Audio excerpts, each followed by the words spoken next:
জানিস ওর বর ফ্ল্যাট কিনে দিয়েছে, ও আলাদা থাকে।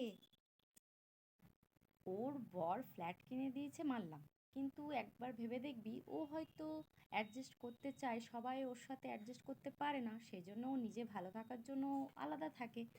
আর তোরও তো বর ফ্ল্যাট কিনে দিয়েছে, তুইও থাক না।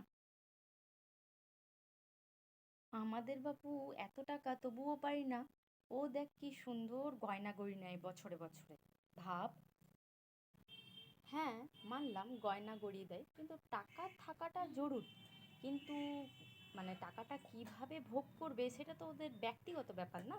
আর তাছাড়া কি বলতো, সোনা গয়না গড়িয়ে রাখা তো ভালো, তাই না? ওটা সম্পত্তি হিসাবে থেকেই যায়।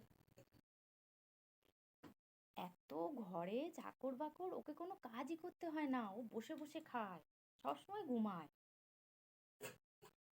দেখ, কাজের মেয়ে আছে, বুঝলাম আমি, কাজের মেয়েটে আছে, রান্নার মেয়েটে আছে, তা বলে কি কোনো কাজ করে না সেটা তো আমরা দেখতে যাই না, না?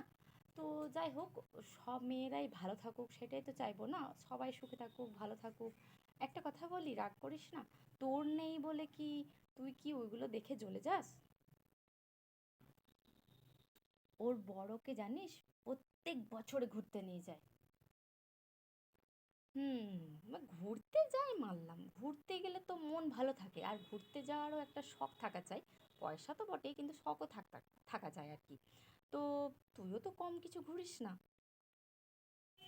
হুম, মানে কি বলবো, এটি সেটি ওটি ঘরে রান্না করছে, বাইরের থেকে খাবার আনাচ্ছে।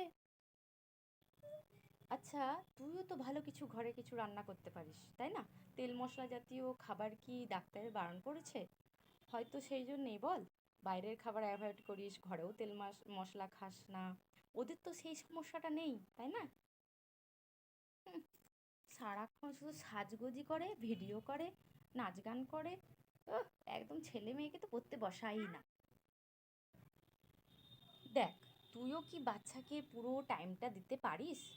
আমরা কিছু না কিছু কাজে ব্যস্ত থাকি। একটু সময় বের করে নিজেকে ভালো রাখার জন্য ভালো লাগার জিনিসগুলো তৈরি করি।